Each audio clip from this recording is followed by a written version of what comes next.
Who wants to go to the Four Seasons Orlando? Me!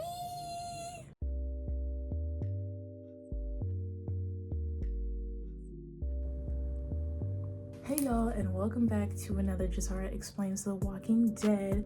Before I get started talking about season 2, I need to get this out of the way. So last episode I did mess up on a few things. That conversation that happens between Rick and Shane that I said where Shane is like, oh, I had sex with my teacher, that didn't happen. They're arguing about the CDC. They're not arguing about Shane having sex with this teacher. They're arguing about whether they should go to Fort Benning or the CDC. Number 2, Carol's husband Ed dies at the fish fry. It's not necessarily important because he is a terrible person, he's an abuser, but I mean, it's sort of kind of important for Carol's character development, so Ed does die. Those were the 2 things I forgot to mention in the last video, but without further ado, let's get started.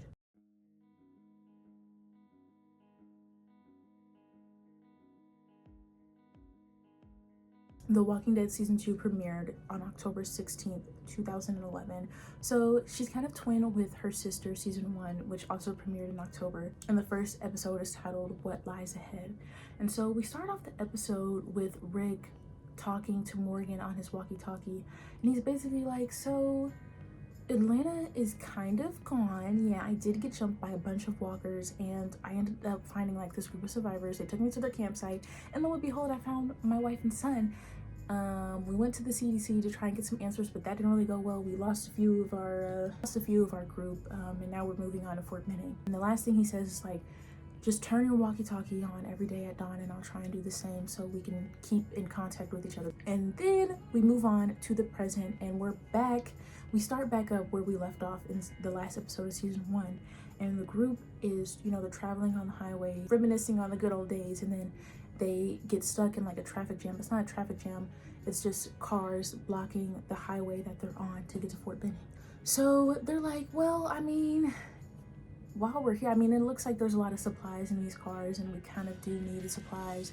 But we're just like, this is a ghost town. Girl, does it look like we give a fuck? We don't. We need the supplies. So they stop and, you know, they're doing their shenanigans. Shane finds a whole bunch of water and instead of, you know, maybe conserving it, he pops one of the bottles open, drinks some of it, and then uses it as a shower.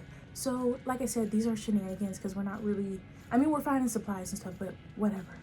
And while Dale is on top of the truck, you know, looking out, he sees like some odd movement and he's like, wait, that kind of looks like, and then Rick takes a look through his scope and his gun and he's like, oh wait, like why is there a herd of walkers? And he's like, oh no, that's not. And so he's like, okay, everybody get down in your cars, and everybody's getting down in their cars. 2 of our characters kind of get stuck in a predicament. Andrea is in the RV, she's fixing up her gun. She's not paying attention, she looks out the window, she's like, what's that? A walker walks in the like RV and she's like, freak. She almost gets gagged by the walker, but she ends up killing him.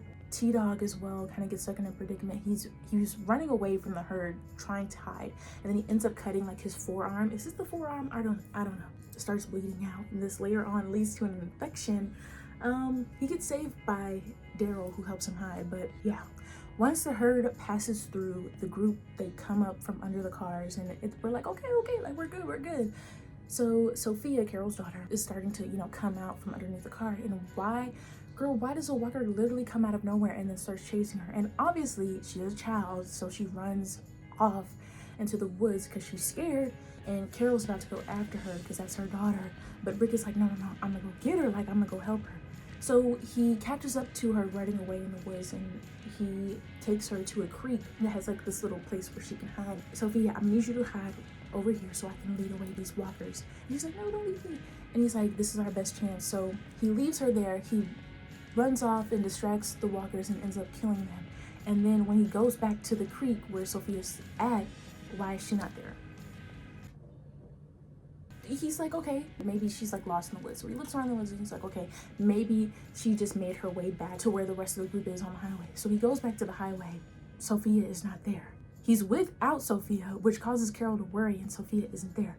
So, you know, obviously the group goes out looking for her for the rest of the day before sundown, and they don't find her.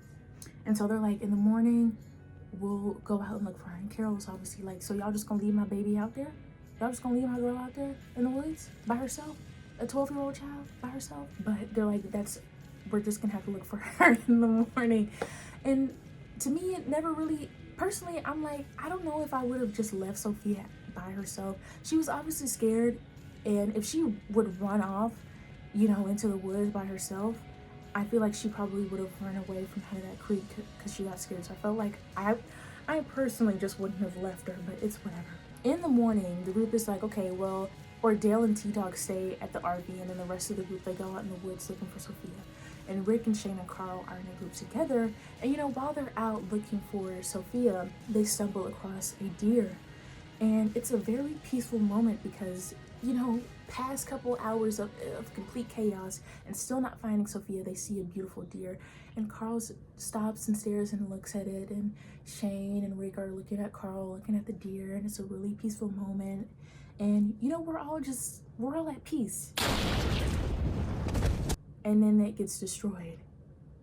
And then Carl is shot. And then that's how the episode ends. That's how the episode ends, with Carl being shot. It does start off kind of slow, but it picks up throughout the episode. And again, it does an amazing job at setting up the rest of the season and setting up the plot for the rest of the future episodes. And so now we move on to episode 2, which is titled Bloodletting. So at the beginning of the episode, we get a flashback of Lori talking with her friend about her and Rick's marriage, and she's basically like, I'm kind of unsure, like, I think I love him, like, the answer is I love him, but we're just kind of struggling right now. And then Shane pulls up and is like, okay, so by the way, Rick did get shot. He did get shot. Ends up, or tells Carl, and then that's basically the flashback. And then we're back to the present day of Rick carrying passed out Carl in his arms, running. And we see a man behind him, and the man's name is Otis. And Otis was the man who shot Carl, but it was unintentional because Otis shot the deer.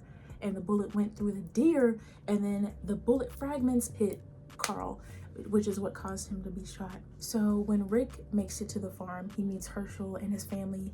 And Herschel is basically like, okay, like, well, I guess I gotta help you because I ain't got no choice. They're like, oh, this is kind of terrible because we do not really have the proper supplies to operate on Carl to remove all these bullet fragments. And so Otis is like, well, there's that little medical center at the high school. I could go get it. And then Shane is like, okay, well, we can just go together. And so Otis and Shane leave, and they go to the high school to go get the supplies so that Herschel can operate on Carl. Still at the farm, Rick is giving blood transfusions to Carl because Carl's lost a lot of blood. Meanwhile, while all this has happened, the rest of the group is still out looking for Sophia. Lori is kind of worried because the rest of the group, they did hear the gunshot. So Lori's like, wait, like, why was it like, I'm kind of scared. I'm kind of fearing a little bit. So basically, while Rick was getting his blood, Maggie goes out to get Lori to tell her that Carl's been shot. And back on the highway, T-Dog is kind of struggling because his infection hasn't generally tweaked out. He's like, oh wait, I'm gen tweaking.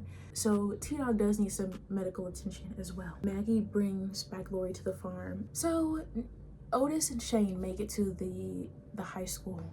They're kind of, it's kind of overwhelmed, and it's swarmed with a lot of walkers. So they were in for more than they were prepared for. They end up getting the medical supplies, but then they end up in, like, they get trapped inside of the high school. I'm not doing a good job at describing this episode. This episode's like kind of like really chaotic. There's a lot of things going on in this episode. Now we move on to episode 3, which is titled Save the Last One.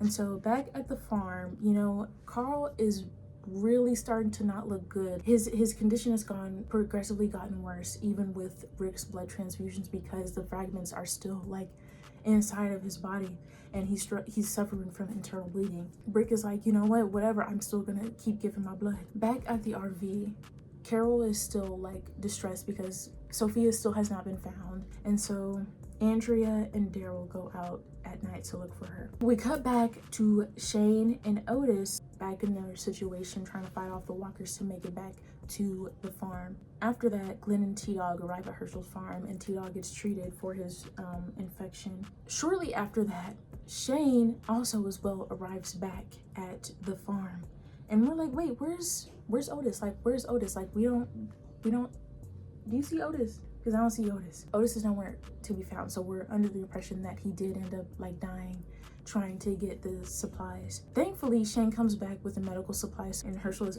able to perform the surgery on Carl. While Shane is taking his shower, you know, we're given flashbacks because at the beginning of the episode 3, we saw Shane, you know, shaving his head, and we were like, what is that about?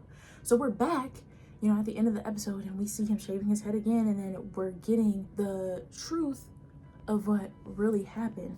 Basically, while they were fighting off the walkers, they were close to making it to the car, both Shane and Otis, and they were down to the last few bullets. Well, shoot, what are we gonna do? We ran out of bullets. Shane is kind of like, he's like, nah, man, we're not gonna make it. We're not gonna make it. And then Otis is like, no, keep your head up. Like, we're gonna make it out of here. We are going to make it out of here. And then Shane is like, okay, bet that. And then he shoots Otis in the leg, basically sacrificing him. But Otis doesn't go down without a fight, and he starts grabbing, he starts pulling hair, and Shane's like, oh, let her go. Otis rips out some of Shane's hair. So that's why Shane was shaving his hair, because he didn't want people to, you know that he's having a tussle with Otis. Obviously, Otis loses the tussle and ends up getting devoured by walkers. So basically, Shane sacrificed Otis to save himself and to go back to the farm. And it's kind of crazy because I'm like, so we've lost the plot, huh? We're not, that's why Shane is shaving his head, to prevent suspicion of him killing Otis. This season is just Shane becoming even more and more tweaked out, and this is literally just the beginning of his insanity. When I saw this episode for the first time, I was gagged. I was like, no, he did not kill Otis. This man killed Otis. But yeah, that's the end of episode 3. And then episode 4 is titled Cherokee Rose. At the beginning of the episode, we start off with the group having a memorial service for Otis. After the memorial or the funeral service, Herschel is basically like, he's setting boundaries with the survivors. He's like, we're not gonna have weapons on my property. I forgot to mention, we're introduced to a lot of characters. So basically there's Herschel, who is the owner of the farm. There's Maggie, Beth, who are his daughters. There is Patricia and Otis. Otis is, or was Herschel's friend, and Patricia is his wife. And then there's Jimmy, who is Beth's boyfriend. And so Maggie is asked to go into town to get some more medical supplies, and then Glenn is tagged along because, you know, Rick is like, he's our going to town expert, so they go together.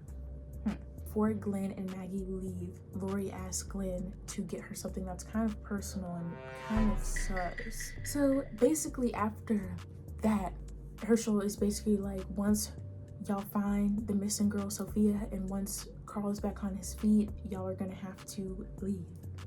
And then Rick is like, oh.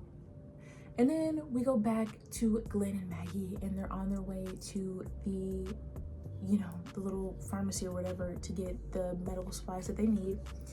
And, you know, they decide to match each other's freak, and they have, you know, they have sex. But the thing that Glenn was getting was a pregnancy test for Lori. So Lori needs a pregnancy test. What does she need a pregnancy test for? I don't know. So after that, Shane is like, okay, well, I kind of want to give some training to the rest of the survivors so we all can look out for ourselves while we're out looking for Sophia.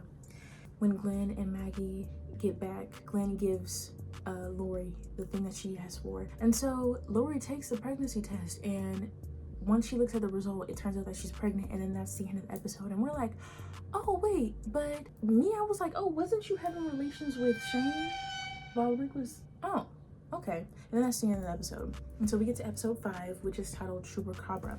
And I keep starting it off like this in my notes, but again, at the beginning of the episode, we get a flashback of Shane, Lori, Ed, Carol, Sophia, and Carl, like right at the beginning of the art break. They're stuck in like some kind of traffic jam, and we kind of get a glimpse of how Ed treated Carol and how abusive he was towards Carol, because Carol offers food to Lori and Carl because Carl's hungry, and Ed immediately stops her. So yeah, we already knew from the jump that he was just not a good person. Shane and Lori leave to go kind of see what's causing the traffic jam, and then when they go into the woods, they see the like skyline of the city, and we see Atlanta being bombed. It kind of shows how serious the outbreak happened or how serious the situation got. We're about back to the present. Daryl sneakily takes a horse out from like the shed. He's out looking for Sophia.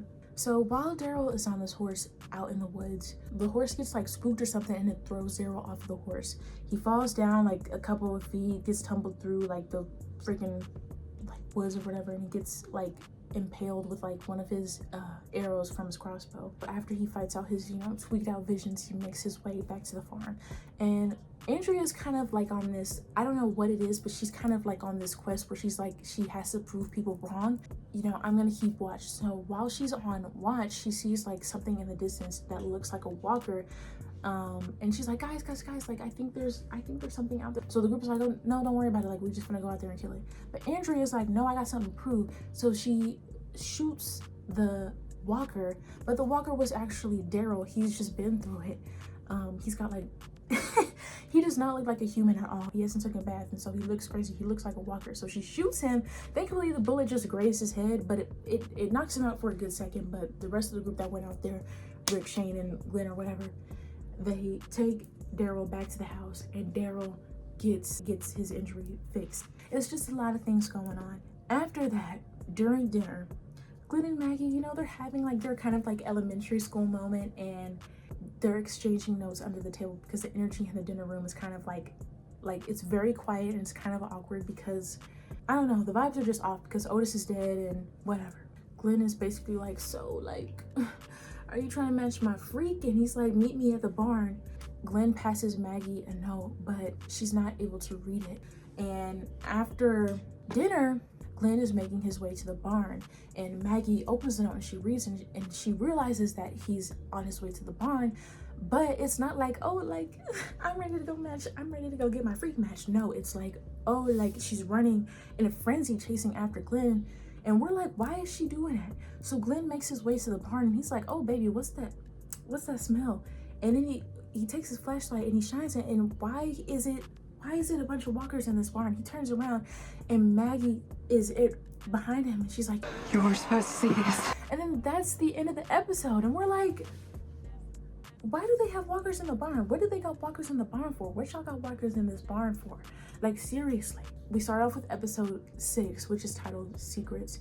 And so the group is like, okay, so now that we've got more hands, you know, now that we've got a little bit more people, let's have a more planned out, organized search for Sophia. In the meantime, Glenn is like expressing his unsure feelings about the walkers in the barn, as one would, because why do y'all have walkers in the barn? And Maggie is basically like, she's like, it's not that serious, like you're just making a big deal, like it's not that serious, don't mention it to your group. And he's like, and obviously Glenn is not the type of guy to hold a secret or keep a secret to himself, so he tells Dale about it. And then Dale he's wanting to stand on business, and so he confronts Herschel, and he's like, why do y'all, you know, I stopped by the barn and I was like, wait, why do I hear walkers? And then Herschel is basically like, I think you should just mind your business. I think that they're just sick people and we're waiting for the cure. Mind you, Herschel's wife and his stepson are in that barn. That's kind of why. And a few other people that he knows are in that barn. So it kind of makes sense why he's like, you know, he can't think straight because his family is in there. Now we move on to Andrea and Shane. The both of them are out in the woods and they're training. Shane is like mentoring Andrea, and he's trying to like, you know, hype her up so she can shoot this like swinging log. And in that process, he brings up Andrea's dead sister Amy, and he's like to try and like push her, but it just offends her, and so she's walking off. And Shane is like, you know what, I'm sorry, but I got like this lead on Sophia at this like neighborhood that's nearby. And so him and Andrea go to the neighborhood. Obviously Sophia is not there, but Shane just takes Andrea there to kind of train her. It really helps her because she's able to shoot moving targets. That was kind of like what Shane was trying to attempt with her to get better with shooting moving targets. So after they leave the neighborhood, you know, the passions are in the air. Andrea's feeling confident because she, you know, took out all those walkers, and then Shane was like, yeah, girl, I know you could do it. And then he stops the car and he's like, well, come on then. And and then they match each other. I've been in this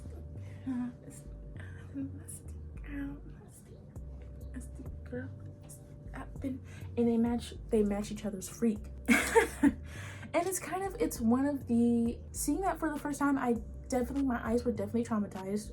I mean, who would have thought? It's such an odd like pairing. Like she was just like mad at him, and then next thing you know, they having sex with each other. We're cut back to the farm, and Herschel is still standing on business with Rick, and he's like, y'all need to leave, because that whole incident with Daryl taking that horse, Daryl didn't take that horse with permission. So Herschel's kind of like, y'all are kind of like betraying my rules, and I'm just not really vibing with y'all no more. Like, y'all gotta go. And so Lori is like, well, because Rick tells Lori about the situation, and then Lori's like, well, where the hell else are we gonna go? We can't leave. So then after that, Lori asks Glenn for another favor, and she's like, can you go to the pharmacy for me again? I need you to get something else, because she found out she was pregnant. So Glenn and Maggie go to the pharmacy again. Maggie and Glenn are talking about, there's a little bit of animosity in the air because Maggie is still kind of mad boots at Glenn.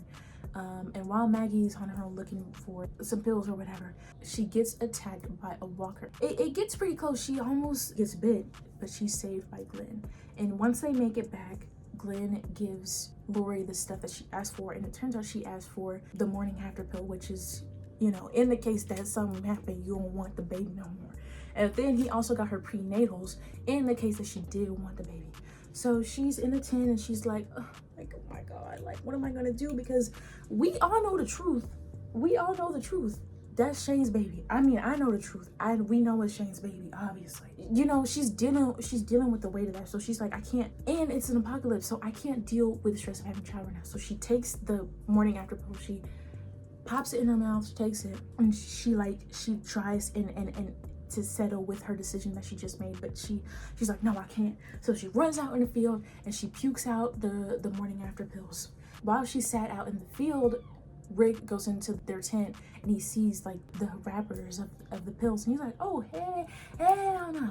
So he goes out looking for Lori and he confronts her about it, and he's like, what is, so you're pregnant? Like, what's this about? This ends up leading to Lori basically revealing the intimate relationship she had with Shane while she thought Rick was dead during the time that Rick was out in the hospital. They argue about keeping the baby or not. I mean, obviously Lori wants the baby because she threw up the pills, but it's just, Rick is upset because, one, he didn't know, and then also finding out that Lori and Shane were having intimate relations together while he was gone and having to deal with that.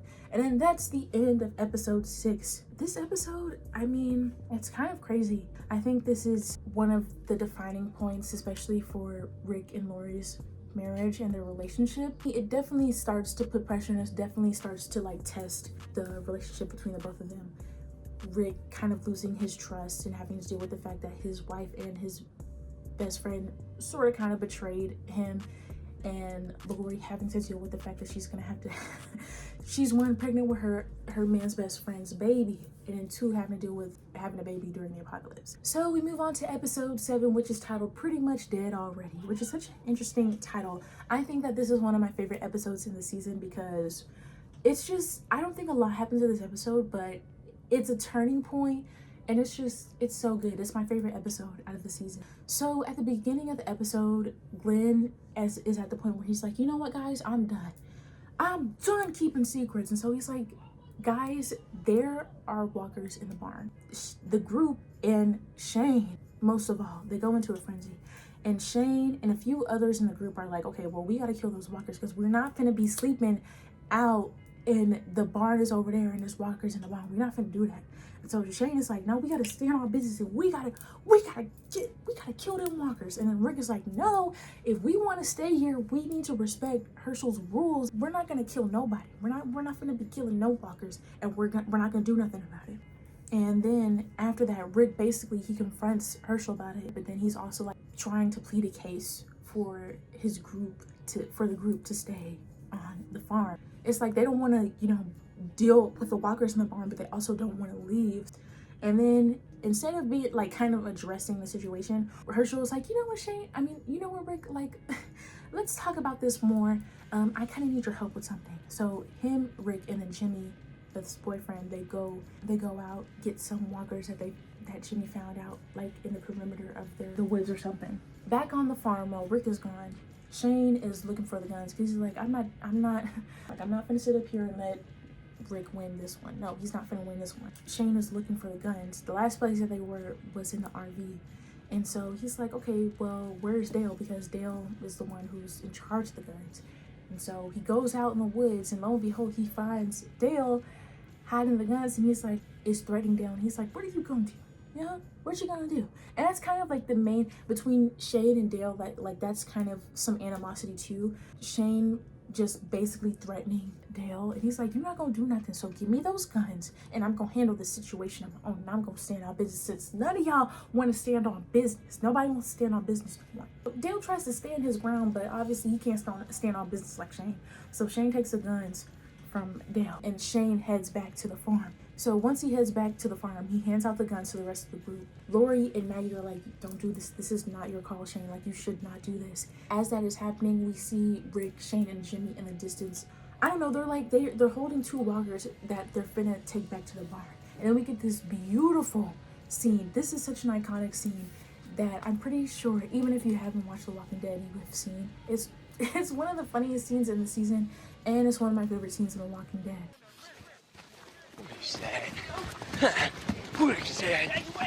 After that, he's like, Shane's like, Rick, what are you doing? Like, do you see what you're doing right now? Shane was like, you know what, I've had it. So he starts hitting at the barn doors, and he's hitting at it, and he's like, I've had enough. While Rick is holding the walkers and trying to plead with Herschel, like, Herschel, please, like, let me let go of this walker so that I try and handle the situation. Shane manages to break the lock loose on the barn doors. After that, the walkers are let loose, and it begins to shoot at the walkers to put them down. It's kind of a heartbreaking moment because, like I said, Herschel's wife and his stepson were in that barn. And so the Green family is kind of watching in shock of what's happening, because they're literally watching the people that they knew and relatives that they thought they were just sick die in front of them. And so after most of the walkers are put down, there's still one walker left inside of the barn, and the walker steps out of the barn. And y'all, when I tell you this scene had me on the floor when I first saw it, I was like, no way. Who do we see walk out of this barn, y'all? It's Sophia. She steps out of the barn, and we see that she was bit. So we learn now that Otis put her in the barn. He must have found her out while he was whatever and put her in the barn. And it's a heartbreaking scene because Carol runs after her and it just falls to the floor. Because imagine like your daughter being lost for days, and you think that, you know, maybe there's hope for her because y'all have found clues. Daryl found her doll while he was out looking for her, just for her to walk out this barn and be a walker. I mean, it's heartbreaking. Rick decides to step up, and he puts down Sophia and he shoots her in the head, and then that is the end of the episode. And it's one of my favorite episodes because this first half of the season, the main plot is we have to find Sophia. Sophia is kind of like the last hope, and so when we see her in this barn and she's just like, she's dead, and their efforts are just worth nothing because she's been dead basically this whole time, it brings the morale of the group down. And it's again another one of those things that it's one of my favorite episodes because I just love it. But that was the end of the episode. Then we move on to episode 8, which is titled Nebraska. At the beginning of the episode, they have like a little funeral for, you know, Sophia and the rest of Herschel's family. Beth later on goes into shock because, again, Herschel and the rest of his family were under the impression that their family was sick. And then seeing them to discover the truth that they were just all dead that whole time, it puts Beth into a state of shock. Beth, you know, in her bedridden era, Herschel goes missing, and we're like, okay, well, where the heck is Herschel? Because his daughter Beth is in state of shock and we kind of need him right now. So Rick and Glenn go out looking for Herschel so that he can come back and help his daughter Beth. Shane and Dale are still kind of like clashing heads, or they're kind of on edge with each other because Dale has this feeling in his stomach. He's like, I know that you killed Otis. And Shane is like, well, Dale kind of makes this, like, realizes that Shane killed Otis. And so he's like, he tells Lori, which why he told Lori, I really don't know. Him and Lori were just talking, and he was like, oh, by the way, I think that Shane is he's genuinely tweaked out, and I feel like he killed Otis. After that, we go back to Glenn and Rick. They make it to the town's like local bar where Herschel is at. Once Rick and Glenn make it inside the bar, Herschel basically tells him like how he struggled with alcohol in the past and how he feels bad about giving his family, not only himself but his family as well, putting them under the impression that there was hope for a cure, believing in something that was not true. And him and Rick, you know, they have this back and forth conversation. So Rick is like, we need to take you back, your family needs you, we need to be there for our family. And, you know, by the time that Herschel's like, you know, okay, like I guess I have to be a family man. By the time they're like, okay, like, well, let's go. Two guys walk into the bar, Tony and Dave, and they're like, oh, like, so are we gonna have a drink or like what? Like, are we finna? And so we're like, oh. And so after that, back at the farm, Lori is worried about Rick because it's been a while since, you know, they left, and they should have been back by now because it's starting to get dark. We're touching the evening, okay? And so Lori's like, okay, well, that's my man. Like, I miss my man. I need to find him. I'm worried about him. So Lori sneaks out. She takes a car, and while she's driving, she's looking at a map. And once she looks up from the map, a walker is literally in front of her. She hits the walker, swerves, and flips the car over. Talk about an overreaction. Talk about an overreaction. That whole scene is insane to me because what do you mean? Like, it's crazy to me. Like, I would understand, like, maybe possibly hitting the walker, but girl, completely flipping the car over, like, it's crazy. Like, there were moments with Lori, I'm like, girl, I can't defend you. Like, I don't know what you got going on. Oh, we're cooked. Rick is cooked. If that was your attempt at saving him, he's cooked, for real. Then we go back to the bar. And the two strangers, you know, they're having a conversation with Rick, and, you know, it seems chill at first, but then we realize that both of the guys are ops because they seem friendly at first, but then it turns out that they're ops. Rick picks up on that vibe, and he's like, oh, I'm not vibing with y'all. So he gags both Tony and Dave, and then he clocks their teeth. He kills Tony and Dave. And then that's the end of the episode. And then we move on to episode 9, which is titled Trigger Finger. We start off the episode with Lori waking up, and she's like, okay, like, what's going on? She passed out after the car flipped over, and she realizes that she's about to be attacked by walkers. You know, she's fighting them off or whatever, and she ends up killing the walkers that were after her, whatever. Back at the farm, the group is like, okay, like, it's dinner time, where's Lori? And obviously they're like, oh, okay, like, she snuck out, stole the car, and then left. And so Shane is like, okay, I'm gonna go get her. Shane leaves to go get her. He finds the car flipped over. Lori comes out of the woods, and she asks Shane, like, Rick, did he make it back? And Shane lies to her, and he's like, yeah, Rick and Glenn and Herschel, they all made it back, so let's just go back to the farm. They get back to the farm. Obviously, Rick, Herschel, and Glenn are not there. She's mad at Shane, and so she's like, why would you lie to me? And then he's like, oh, well, I had to lie to you so I could get you back because I wanted to make sure you and the baby were okay. And then everybody is like, because wait, we didn't know you was pregnant. And then everybody's like, oh, Lori, you're pregnant. And then it's like, oh, so you just told my tea out to everybody. Nobody told you to have my tea out. I also don't remember how he found out. I'm gonna have and so after that little situation, Shane and Lori, you know, they have a private conversation, and Lori is like, I'm gonna need to set this boundary with you, and I need to let you know for real, you're not that guy, pal. Like, you're not that guy. I have a husband, I have a son. I told you this before, but this baby is not yours. My son, he's not yours. I have a husband. Don't try nothing else with me. Like, we're not doing this. We're not finna do this, and I'm not dealing with this. And it's just Lori setting boundaries with Shane once again, because Shane doesn't know how to take a hint. We're back at the bar where Rick just killed those two guys, Tony and Dave.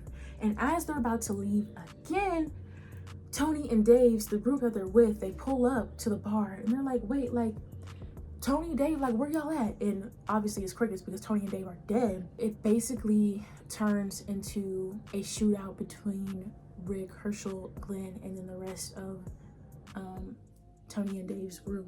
Herschel and Glenn try and make their way to the car. They end up taking one of the guys out, and that guy gets devoured by walkers. And the guys, they're about to leave, but one of the guys who was trying to make it to the car, jumped to the car. He jumps, and his attempt is unsuccessful because once he jumps, he falls, and he impales his leg on a gate. The rest of that group, they drive off. And so Rick, Herschel, and Glenn are about to leave, but Rick's like, oh, man, we can't leave him. Like, that's kind of inhumane. Like, we can't just leave him here. Herschel and Glenn are like, we're not finna, he was literally just shooting at us. Like, Rick, what is your thought process here? And so after that, they take him back to the farm. Rick is basically like, so we're gonna fix him up, and after that, we're gonna cut him loose.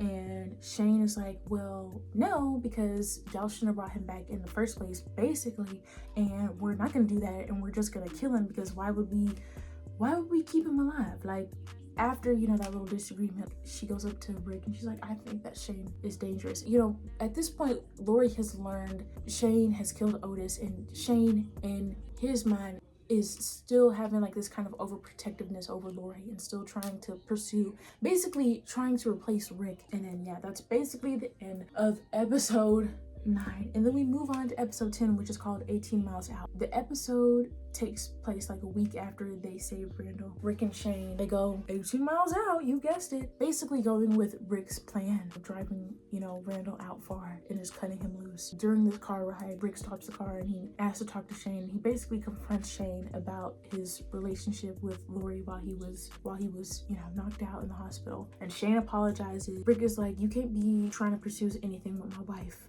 no more, because I'm here and I'm alive. Carl's my son, and you're not gonna be trying nothing with my wife. And then Shane was like, okay, like, okay, man, I'm sorry, like, I get it. So they get back on the road and they make it to a school where they're about to drop off Randall. They're like, okay, buddy, we've stopped. We've made it to your destination. They leave Randall and they're walking off, and he's basically pleading with him. He's like, guys, please don't leave me. Please don't leave me. And then out of, you know, desperation of trying to not be left behind, he accidentally mentions how he knows Maggie. And so obviously Rick and Shane are like, how do you know that?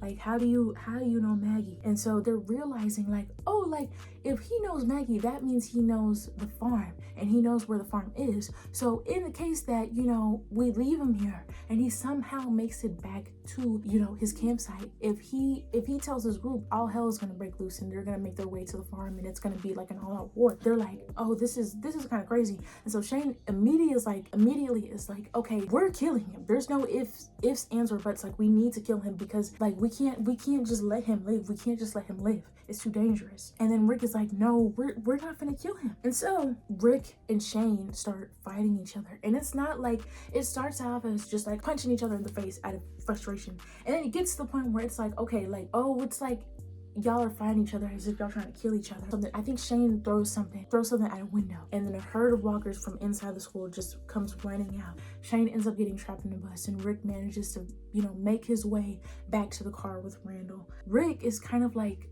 should I get Shane or should I not get Shane? Because he did try to kill me, but you know what? Rick is like, you know what? That's my friend. But Rick decides to be the better person. Personally, me, I would have just left him behind, because y'all literally were just trying to kill each other. There are so many moments when I just don't understand the thought process, because I'm like, y'all literally were trying to kill each other, and now y'all acting like y'all oomps again. Y'all was ex-oomps and now y'all oomps again, and then y'all was ex-oomps and then y'all oomps again. Make up your mind. But Rick ends up going towards the bus and he saves Shane. Back at the farm, Beth, you know, she's kind of like, she's having suicidal thoughts, and Lori and Maggie they put her on suicidal watch. But Andrea is kind of like, she's not saying Beth needs to commit suicide. She's like, Beth should have the choice on whether she wants to live or die. And so Beth ends up attempting to commit suicide, like slitting her wrist, but the attempt fails.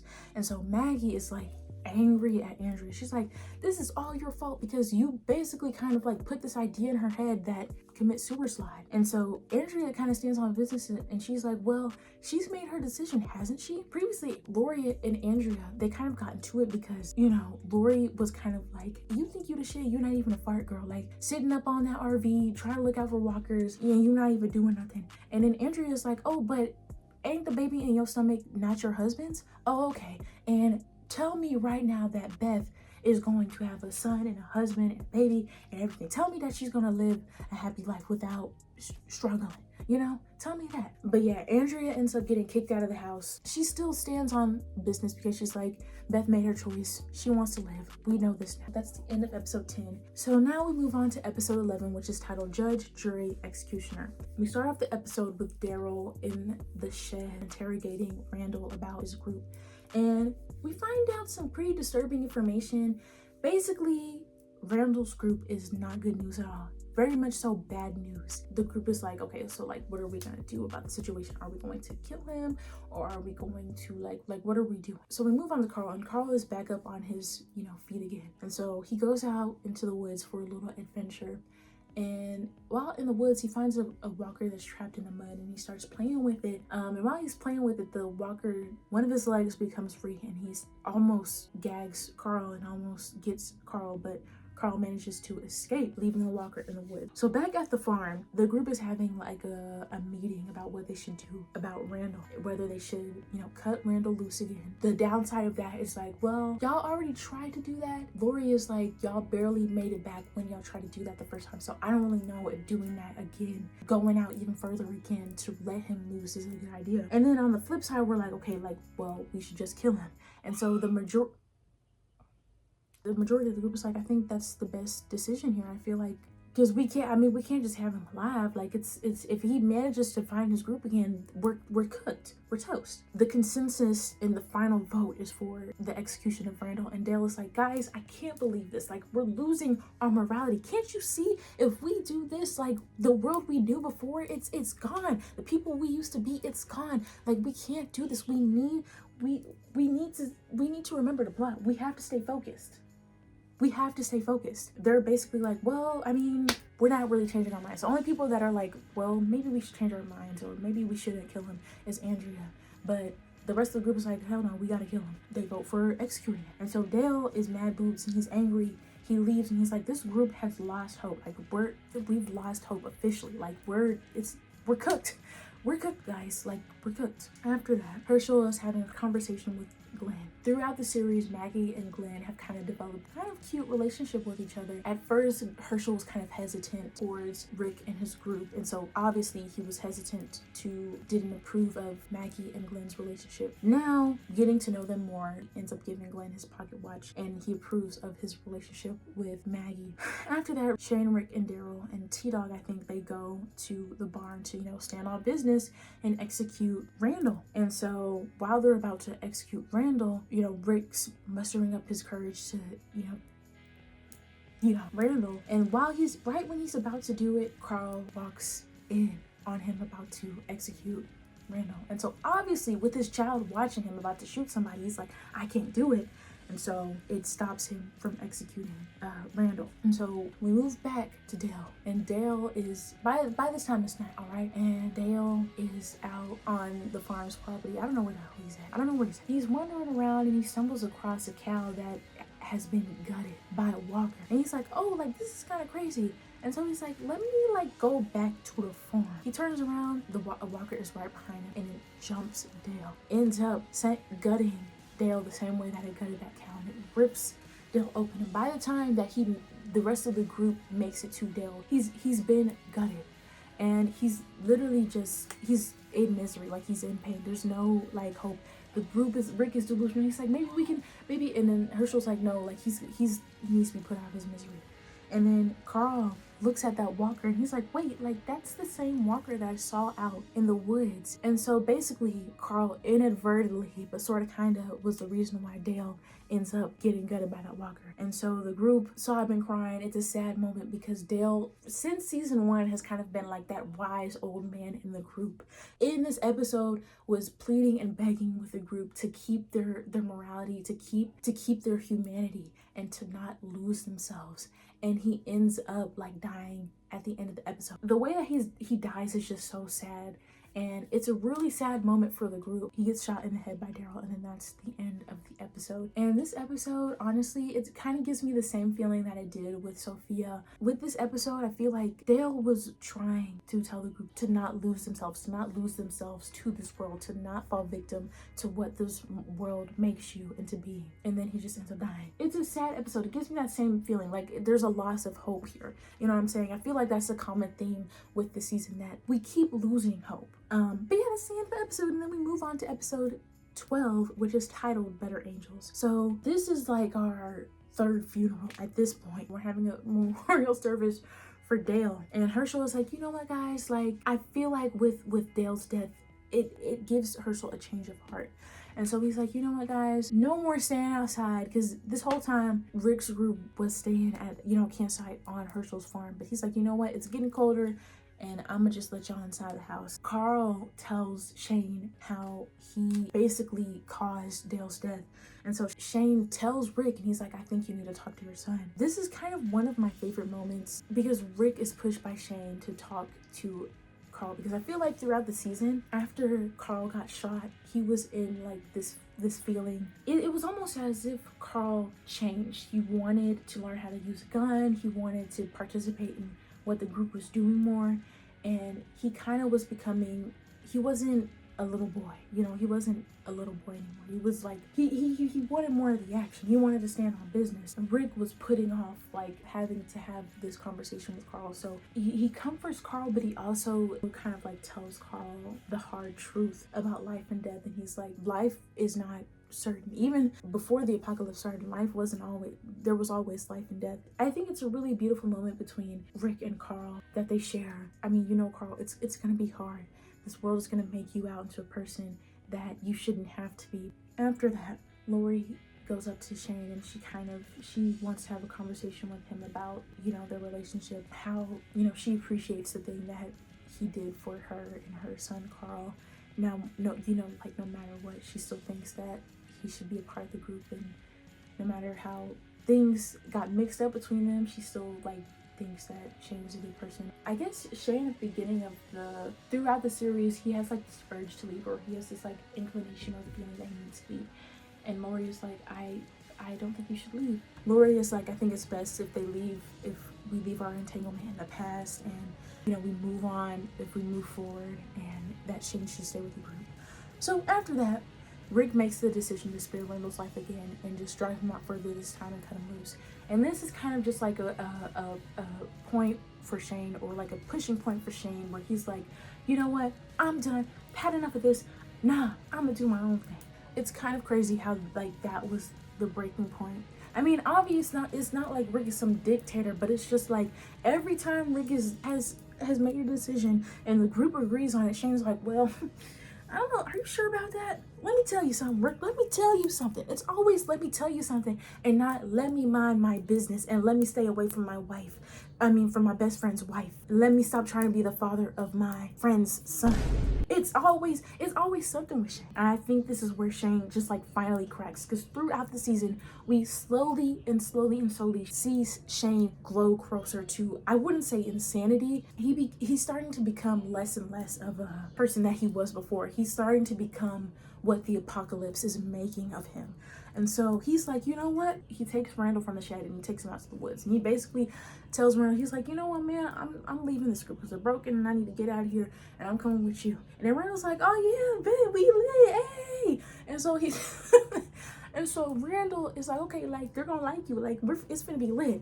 And you know, while Randall is distracted, Shane snapped Randall's neck, which kills him. And so what Shane is trying to do here, he's creating the story of Randall basically took him out into the woods and got loose and injured Shane. And so he's going back to the group, and once he makes it back to the farm, and he's like, y'all, he got me, y'all, he's out in the woods, he's loose, we gotta go get him. Rick, Glenn, and Daryl, they joined Shane to go back out in the woods looking for him. Glenn and Daryl, you know, they're out looking for Randall, and then they run into a walker. They put down the walker, and when they look at the walker, why is it Randall? And we're like, like that's interesting. I thought like he was like on the run or on the loose. And so they take a like better look at Randall. They're looking for like bite marks or whatever, because they didn't know he was bit. So they're looking for bite marks, and they're like, wait, why we can't find no bite marks? Why is he not bit? And Daryl's like, oh, this is crazy. And so Daryl and Glenn make their way back to the farm. And Rick and Shane are still out, you know, looking for Randall. Time is passing, like minutes are passing. He's like, it's starting to get darker. And Rick is like, why do I feel like this is not, like, why do I feel like you kind of told a lie, Shane? Like, why do I feel like Rick's, you know, starting to realize this. He confronts Shane. He's like, so, like, I feel like you kind of just made a story up about Randall. You let someone with an injured leg overpower you. Like, I'm not really, like, that, like, you're not convincing me of that lie, pal. You're not that guy. So, at this point, they've made it to a field, right? They're arguing over who's a better husband and who's a better father. And Shane's like, I'm a better father than you, Rick. And it's like this whole thing. I mean, at this point, Shane has just completely lost it. He's fully convinced in his mind that he needs to be the husband to Lori. He needs to be Carl's father. You know, Rick has ruined everything. Rick coming back alive has ruined everything. What he had with Lori and what he had with Carl. And he's like, you've got to go. I can't take this anymore. I'm tired of you and all your rules. I'm sick of it. And I'm just going to kill you right here and right now. And so he pulls out his gun on Rick. And Rick is like, no, we can walk away from this. Because they're best friends. How did we get to this point? How did we get to this point where we're at our throats again? You know? Rick is like, we don't have to do this. And Shane's like, we trying to kill each other, man. Like, we're obviously, like, this is gonna end with one of us, DEAT. And Rick is trying to ease the situation. He's like, okay, Shane, let's just put the guns down. Let's put our weapons down. The second that Shane is distracted with his gun still in his hand, Rick stabs Shane, which ends up killing Shane. Shane obviously falls to the floor and he dies. And once he's gone, Rick is like distraught. And he's sobbing and he's crying and he curses Shane for putting them in that situation, for doing that to their friendship. And honestly, it's another one of those heartbreaking moments in this season, because this has been his best friend for years, and the apocalypse happened and it put this rift between them, the stuff that happened between Shane and Lori and whatnot, and the constant like clashing between Rick and Shane. Like, all of it builds up and it leads to this point where Shane is now dead. Rick loses his best friend and was forced to put and to kill Shane. Shane was threatening his life, and so it's a sad moment for Rick and it's a heartbreaking moment for Rick. Like, I couldn't imagine that. I couldn't imagine being so close with my mutual on Twitter and then like one day we just not talking to each other. I can't imagine that. That must have been what it was like for real. Who wants to go to the Four Seasons Orlando? Me. But yeah, so after that, Rick is still standing over or looking over Shane's dead body, and Carl finds him, and Carl pulls out his gun on Rick. Carl is like crying because he's like, wait, like, Shane's dead. And it seems like Carl's about to shoot Rick, but it turns out that Carl had his gun on Shane because Shane reanimated. Carl ends up shooting Shane to put him down. After that, Rick is like, I'll explain this to you later. And that gunshot drew a horde of walkers. And so once they're walking off, we see a shot of Rick and Carl walking, and then we see the walkers that are just coming behind them. And that's the end of the episode. And now we get to the final episode, episode 13, titled Beside the Dying Fire. But start back where we left off. Rick and Carl are walking back to the farm and they realize that a herd of walkers is behind them and surrounding them. And so they're like, okay, Rick, what are we gonna do? So Rick is like, okay, we gotta go into that barn. So they go into the barn and they decide to lure the walkers inside of the barn. And Rick puts gasoline all over the hay and whatnot, and he tells Carl to light the walkers on fire once a majority of them are in the barn. So they do exactly that, and they're trying to figure out their way to escape the barn. And so while that's going on, Daryl and Glenn have made their way back to the farm, and they tell the rest of the group that they found Randall and he was a walker and how he had no bites. And the group was like, how is that even, what is going on? Daryl and Glenn come back, but Rick and Shane still aren't back yet. So Lori's like, okay, like, can you go out there and find Rick and Shane? And when Daryl steps out and the rest of the group steps out, they see the horde of walkers and they're like, oh my God, like, baby, this is Coachella. This is Coachella again. This is Coachella part 2. Oh my God, it's crazy. Things go from 0 to 100 so quick. When Herschel realizes that there's a horde of walkers on his farm, he's like, I'm standing on business. I'm gonna die here. I'm not leaving my farm. So the group are like, okay, let's come up with a plan. And they're like, okay, we're gonna try and lead the walkers away from the farm. And so they attempt this, but it doesn't really end well. And while the group is coming up with that plan to lure the walkers away from the farm, Lori realizes that Carl's nowhere to be found either. So the assumption is that Carl went out, which he did, to find his daddy, Rick. While the group is trying to lure the walkers away, this doesn't end well. Beth's boyfriend, Jimmy, because obviously someone set that fire in the barn, so he goes to the farm to go help Rick and Carl escape, which ends up with Jimmy getting devoured by walkers, because somehow the walkers got into the RV and they gagged Jimmy, and he's dead. He's dying. They're devouring him. And so Rick and Carl, though, they end up surviving. They run away from the barn because that's kind of like a distraction. While Herschel is, defending the farm, Maggie and Glenn are in a car and they're trying to shoot off the walkers, and then Andrea and T-Dog are also in the truck trying to shoot off the walkers. And it's not really in the middle. They're not really doing much. Daryl as well as Alan has a little more, his little motorcycle, and he's trying to take out walkers as well. But again, it's not really doing much because there's a herd of walkers. Closer to the farmhouse, Herschel has like a shotgun, which has like endless rounds. Why a shotgun has like endless rounds of ammo? It's crazy. This is kind of like a running joke in the Walking Dead fandom of Herschel's shotgun having like millions of rounds. But he's popping off at these walkers because he's like, this is my farm. I'm gonna die here. I will die on this farm. And so Lori, Patricia, and Beth are trying to get Herschel to go, but he's like, no, I don't want to go. Even though they told Herschel to come on, Herschel's still standing on business and he's taking out the walker. So Lori, Patricia, and Beth attempt to make it to the truck that T-Dog is in. Andrea went off to go fight off some of the walkers to save Carol. So Lori, Patricia, and Beth are making their way to the truck.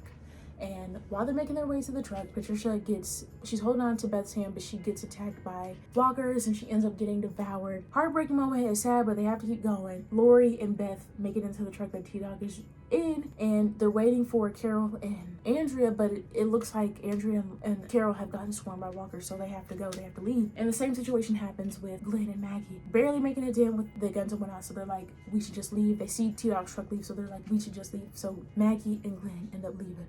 Rick and Carl, they make it to the farmhouse and they see Herschel. They're like, where's the rest of the family? And Herschel's like, they left. And so Rick and Carl and Herschel get in one of the cars and then they leave. And then, everyone's leaving while Andrea was trying to help Carol. Andrea gets stuck by herself and she ends up getting left behind. Carol is running around the farm like a loose chicken with her head off. She manages to get saved by Daryl. So everyone except for Patricia and Jimmy, they died. Andrea is left by herself, and so Daryl and Carol end up leaving. And so the farm it's gone. It's done. That is the end of the farm era.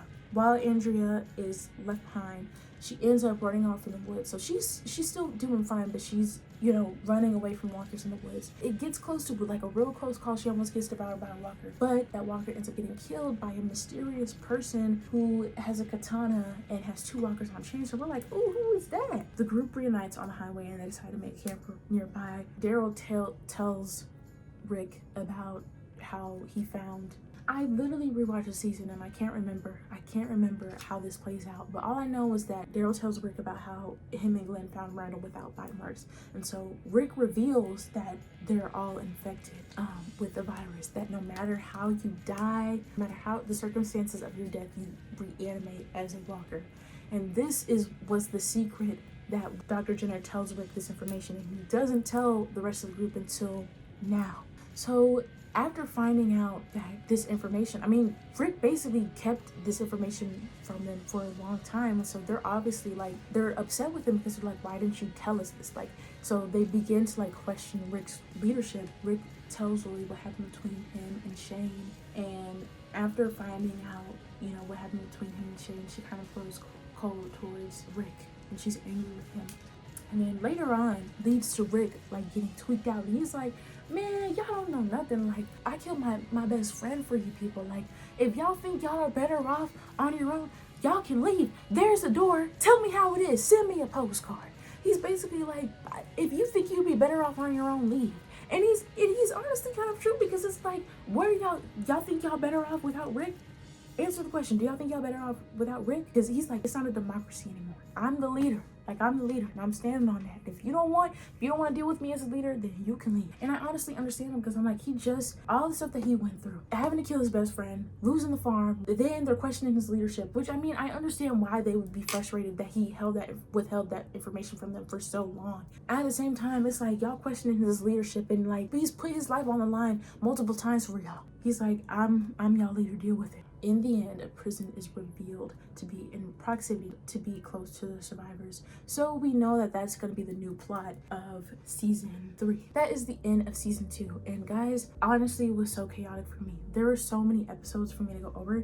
I have this, I literally have a whole, you can't really see, but I have my script here. I'm so sorry if this kind of seemed rambly. I genuinely, even with a script, I feel like I struggle to not just like ramble and lose my mind. There were so many things to go over. I'm kind of, the amount of stuff that's in the season is really starting to get to me, but that was The Walking Dead season 2. And so now I'm going to give kind of like my thoughts on how I felt about the season. I'm glad. One thing I really liked about the season originally, because I have read some of the comics, not all of the comics, like maybe like a fourth of the comics. The farm arc / era is not as long as it is in the show. Like, it's like a very brief like thing in the comics. So I'm glad that they extended the plot of the farm. I really like that about this season. I felt like this season was one of those seasons where it was like there's a lot of sad moments, like there's a lot of moments of just like loss of hope. I feel like that was kind of like the main theme for the season. Loss of hope, questioning your morality, constantly questioning this life. I was sad by Sophia's death, but again, it's one of those things where it's like it was needed, because it was like the driving plot or like the driving force for the group for finding Sophia. And then when we end up finding her and then she ends up being a walker, it's like the character development for Carol. And it's kind of like it's needed to shift the plot and to shift the story, or to keep the story going. I really enjoyed Maggie and Glenn's romance. This season, I feel like, I mean, it's just the beginning of the bleakness, but I mean, we're going through a lot for this season. So having this relationship between Maggie and Glenn is almost like kind of like some kind of relief and something to kind of honestly like have hope for. You know, things like that. The moments that they share together throughout the series was something to look forward to. And I also felt like it was just kind of realistic, like having a little situationship, like having somebody to match your freak, nerd, and then a farmer's daughter. Like, who's trying to be my nerd? Who's trying to be my pizza delivery boy? Okay. Anyways, this season is like where Rick kind of like, especially towards the end, he starts to lose a bit of his sanity a little bit. And it goes back to that saying of Dale, where he was like, if we do this, or you know, we're starting to lose our morality, this group is starting to lose their morality, we're starting to lose our humanity, and we're starting to lose who we were before. And that's basically what the season is. The survivors, you know, we start off with them still having a piece of them. You know, they find out, you know, the information about that there's no cure for the disease. So they start off pretty, things are kind of bleak, but there's still hope. Then Sophia goes missing, morale is down, and we're like, okay, we can come back from this. Then Sophia ends up dead, and then Otis ends up dying, and then they lose the farm, and then Shane ends up dying, and then Patricia ends up dying, and then it's just a constant thing on top of another. I mean, Carl getting shot, and then this, that, and it's a constant, it's a test of their ability to find strength to keep pushing, because they're constantly, they're constantly going through it. And this is only the start.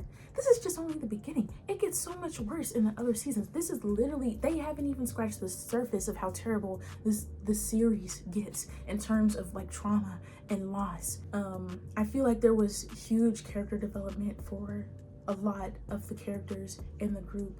The one character that doesn't have a lot of time to shine in the season is T-Dog, because the actor was like having issues with showing up on time for set, so he's not really in the season as much. I feel like I didn't talk about him a lot. He's just really not in the season.